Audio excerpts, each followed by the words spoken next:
4।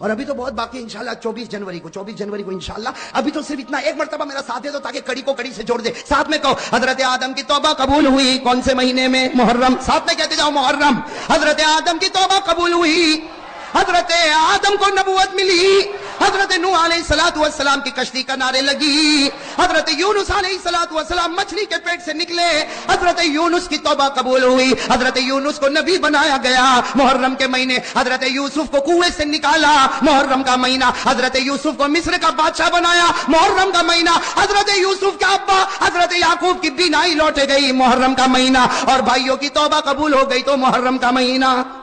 ایک اور واقعہ محرم کے مہینے میں پیش آیا, سب ساتھ میں کہہ دو سبحان اللہ. اور ابھی آپ کی ضرورت پڑے گی اس واقعے میں, اس لیے کہ اب جو واقعہ بتاتا ہوں یہ محرم کا سب سے اونچا واقعہ, اس واقعے کا کوئی مقابلہ نہیں کر سکتا. کہہ دو سبحان اللہ. اس واقعے کا کوئی مقابلہ نہیں کر سکتا. فجر کی نماز کے بعد کا وقت ہے, مدینے پاک میں اللہ کے رسول صلی اللہ علیہ وسلم نے فجر کی نماز پڑھائی. السلام علیکم ورحمت اللہ, السلام علیکم ورحمت اللہ. فجر کی نماز ہو گئی, صحابہ ذکر میں مشغول ہو گئے, کچھ صحابہ جانے لگے. ایک صحابی آگے بڑھے جن کا نام ہے حضرت حذیفہ. کیا نام ہے؟ حضرت حذیفہ رضی اللہ تعالیٰ عنہ قریب آئے اور کہا اللہ کے رسول آج تو آپ کے چہرے پر کچھ عجیب نور نظر آتا ہے, کچھ عجیب خوشی نظر آتی ہے, کچھ عجیب چمک اور دمک نظر آتی ہے. حضرت حذیفہ نے فرمایا بی ابی انت و امی یا رسول اللہ ما یضحکک, میرے ماں باپ آپ پر قربان, اے میرے نبی کس چیز نے آپ کو خوش کر دیا, کس چیز نے آپ کے چہرے کے نور کو بڑھا دیا, کس چیز نے آپ کے چہرے میں چمک دمک پیدا کی؟ حضرت حذیفہ فرماتے فجر کے بعد کا وقت تھا. کون سا وقت تھا؟ سننا حضرت حذیفہ کی بات بھائی, نعرہ ضرور. حضرت حذیفہ فرماتے فجر کے بعد کا وقت تھا, لیکن اچانک میں نے نبی کے چہرے پر وہ نور, وہ چمک اور دمک کو دیکھا کہ میں اپنی زبان سے بول پڑا میرے نبی فجر کے بعد کا وقت ہے, لیکن آپ کا چہرہ تو 14ویں رات کے چاند کی طرح چمک رہا ہے. نعرہ تکبیر, نعرہ تکبیر, محمد کا دامن. فجر کے بعد کا وقت ہے. حضرت حذیفہ رضی اللہ تعالیٰ عنہ نے کہا آپ کے چہرے پر اتنی چمک. اور میرے دوستو اب سننا ہمارے نبی نے کیا فرمایا. ہمارے نبی نے فرمایا حذیفہ آج تو میں جتنا بھی خوش ہو جاؤں کوئی تعجب کی بات نہیں. کہو سبحان اللہ. نبی فرماتے حذیفہ آج تو میں بہت خوش بہت خوش بہت خوش. میرے دوستو ہمارے حضرت حذیفہ رضی اللہ تعالیٰ عنہ نے کہا خوشی کی وجہ تو کوئی ہوگی, اس لیے کہ آج آپ کے چہرے پر خوشی بہت نظر آتی. ہمارے نبی نے فرمایا حذیفہ کون سا مہینہ, یہ مہینہ کون سا؟ حضرت حذیفہ نے کہا محرم. کہا کون سی تاریخ؟ کہا کہ 10ویں عاشورے کا دن. ہمارے نبی نے فرمایا ہاں آج عاشورے کا دن ہے, 10ویں محرم ہے, محرم کا مہینہ ہے, اور جو رات گئی وہ عاشورے کی رات گئی. حذیفہ تجھے نہیں معلوم اس عاشورے کی رات میں اللہ نے مجھ کو بڑے بڑے 3 انعامات دیے. عاشورے کی رات میں اللہ نے مجھ کو بڑے بڑے, سب بولو بھائی, بڑے بڑے. حضرت حذیفہ رضی اللہ تعالیٰ عنہ نے پوچھا میرے ماں باپ آپ پر قربان, اگر آپ مجھے بتا دیں عاشورے کی رات میں اللہ نے آپ کو بڑے بڑے کون سے 3 انعامات دیے؟ ہمارے نبی نے فرمایا حذیفہ سب سے پہلا انعام اللہ نے آج کی رات میں فیصلہ میرے معصوم ہونے کا کر دیا. سبحان اللہ کہو بھائی. معصوم سمجھتے ہو؟ معصوم اس کو کہتے ہیں جس سے چھوٹا گناہ بھی نہ ہو. تو جب نبی سے چھوٹا گناہ نہیں ہوتا ہوگا تو بڑے کا تو سوال ہی پیدا نہیں ہوتا. ہمارے آقا نے فرمایا اللہ نے آج رات میرے معصوم ہونے کا فیصلہ فرمایا. اللہ نے فرمایا لیغفر لک اللہ ما تقدم من ذنبک وما تاخر. ہمارے نبی نے فرمایا یہ پہلی نعمت اللہ نے مجھ کو دی, اللہ نے مجھ کو معصوم بنایا. دوسری نعمت حضرت حذیفہ نے پوچھا کون سی نعمت؟ ہمارے نبی نے فرمایا آج رات اللہ نے مجھ کو بتایا کہ اے نبی تیرے امتیوں کو میں جنت دینے والا, دعا کرو اللہ قبول فرمائے. نعرہ تکبیر, نعرہ تکبیر. اللہ تبارک و تعالیٰ نے فرمایا میرے پیارے نبی محرم کے مہینے میں عاشورے کی رات میں اللہ نے فرمایا میرے پیارے نبی تیرے امتیوں کو میں جنت دینے والا. ہمارے نبی نے راتوں رات اللہ کو پوچھا میرے امتی کو جنت دے گا اللہ, تو مجھ کو کیا دے گا؟ اللہ نے فرمایا میرے محبوب میں تجھے جنت نہیں دوں گا, جنت تو تیرے امتیوں کو دوں گا, تجھے تو میں مقام محمود پر پہنچاؤں گا. ہمارے نبی نے پوچھا اللہ یہ مقام محمود کیا؟ اللہ نے فرمایا میرا عرش ہوگا, 7 آسمان ہوں گے, 8 جنتیں ہوگی, سدرۃ المنتہا ہوگا, میرا عرش ہوگا, میری کرسی ہوگی, اسی کے سامنے تیرا مقام محمود ہوگا. تو مجھے دیکھتا رہے گا, میں تجھے دیکھتا رہوں گا. نعرہ تکبیر, نعرہ تکبیر.